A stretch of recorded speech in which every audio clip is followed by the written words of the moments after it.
Now it's time to actually solve one of these higher order differential equations. In fact, what we're going to look at is a method called reduction of order that deals with solving equations like this.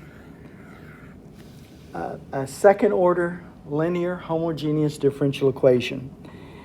And what we're going to be required is to have is one solution given. So let's suppose we've got this differential equation we want to solve, and we're given one of the solutions. We're given y1. And what we're in search of is y2. Another solution that when we put with y1 form a fundamental set. Y1 and y2 will be independent, linearly independent of each other. And when we find that second solution, it will be of this form right here. That form. So let's see what we can do. So first of all, this y1 and y2, we know that the Wronskian is not going to be equal to 0. They're linearly independent. And what we know further is that when we divide y2 divided by y1, we're going to get a non-constant function. Now, you can see that by just considering this linearly independent set here, this x to the fourth and x to the sixth. Remember, if we take a constant times x to the fourth and add it to a constant times x to the sixth, unless C1 and C2 are both 0, there's no C1 and C2 that we can find to make that sum 0. And notice that x to the 6th divided by x to the fourth is a non-constant function, x squared. That's a different story for dependent functions. So we've got x squared, 5x to the second, and notice that C1 times x squared plus C2 times 5x to the second, we can easily find constants that will make that true. Let C1 be -5 and C2 be 1. Yeah, so they're dependent. And notice when we divide one by the other, we get a constant. Well, we're using this fact to say that when we take the y2 divided by y1, we get some other function, u of x, and that means that y2 is u of x times y1 of x. In other words, we are looking for a second solution. We're given the first solution. And we know that the second solution will be of this form right here. It will be u of x times y1 of x. This unknown function times this known solution. So let's start out. Let's suppose that y1 is a solution, therefore y2 is u times y1. Now let me just start differentiating it. I take the derivative of y2, the first derivative, there it is. Using the product rule. And then I get the second derivative, which involves differentiating both of these, and I get the second derivative. Okay? Now, let's put that into this differential equation up here. Okay? So here I go. I'm going to, in place of y double prime, I'm going to put all of the y2 double prime right here. Okay? So I just take this business right here and slide it right there. Okay? So there's y double prime. And let's see here. So let me just put this. There's y double prime. So that's y2 double prime right there. And in place of y prime, I put that. See? There it is right there. Yeah. And then I've got q of x, u, y1. Okay. So all I did was I just put everything into this. Now, I'm just going to clear my parentheses and gather like terms together. So that's what this step is right here. I'm just clearing my parentheses. And what I want to do is I want to kind of put things in this form, but only in place of the y's, the y double prime, I want it to be in terms of u double prime. Okay, so for example, notice I've got u double prime right there. Okay, and I want to put all the u primes together. So I want to group the u double primes and the u primes together. And when I do that, here's what I get. I get one u double prime right there. Okay, so you can go back and look at this if you want to. But I've got u double prime y1 right there. And then for u prime, the u prime terms are right here. See? So I've got y1 u double prime plus 2y1 y prime plus p of x y1 u prime. And then I've got this over here, okay? Just the u, right? So now instead of y double prime, y prime, and y, I've got u double prime, u prime, and u. See? So I've kind of transformed it into that, okay? Now, here's the next thing. Notice that this right here, that's just this differential equation. And notice y1 is a solution. Look and dig this. y1 double prime plus p of x y1 prime plus q of x y1. Well, that's exactly this with y1 in place of y. And remember, y1 is a solution, so this little thing right here is just 0. I mean, yeah, since it's a solution, we know that. So this is gone.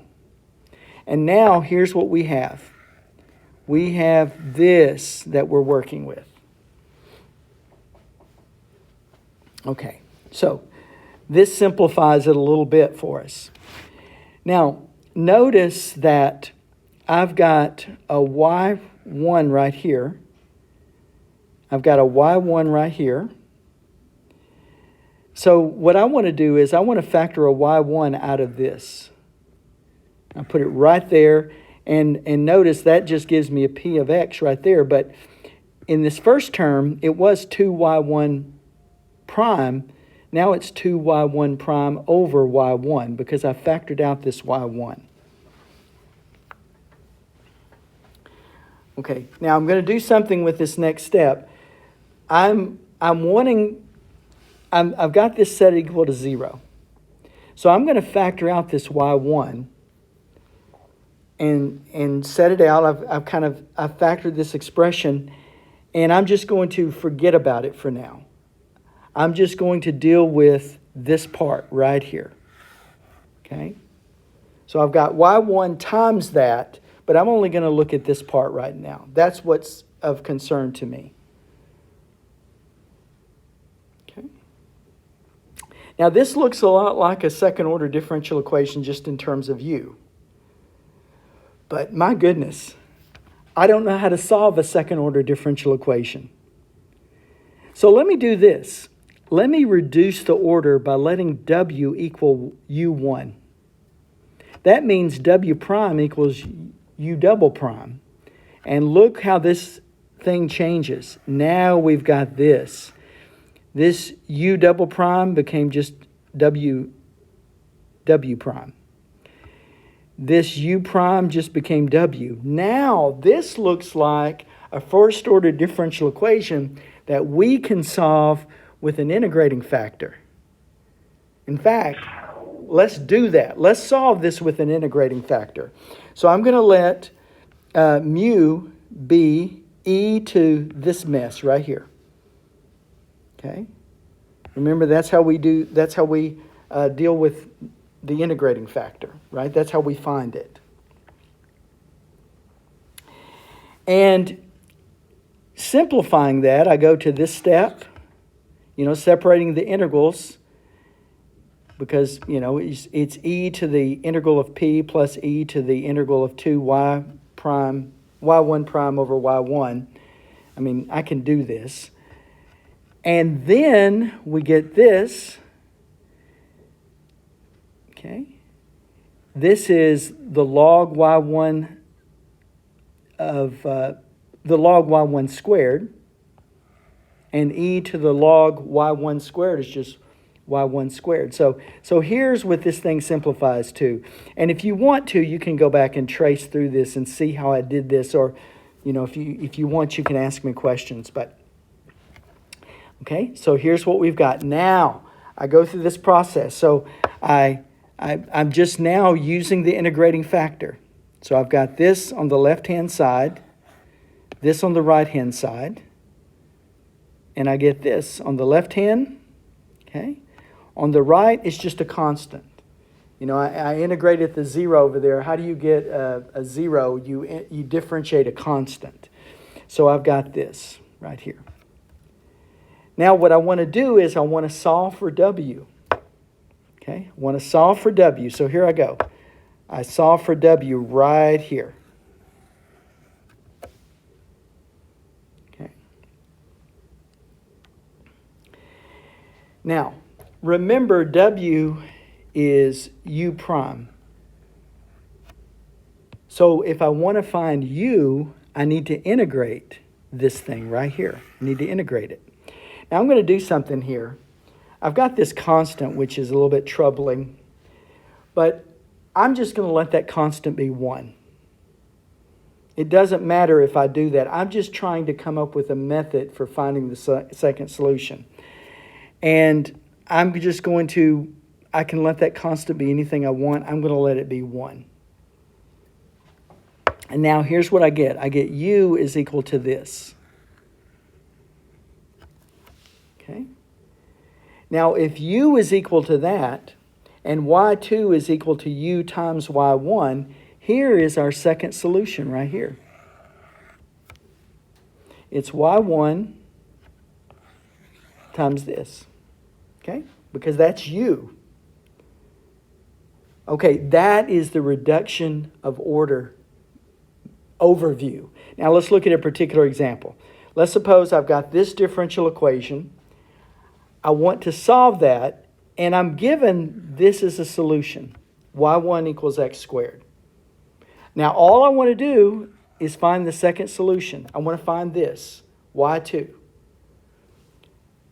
Okay, now you notice that this equation is not exactly in this form. I don't just have a y2, a y double prime. I have an x squared y double prime. So here's what I want to do. I want to divide through by the x squared.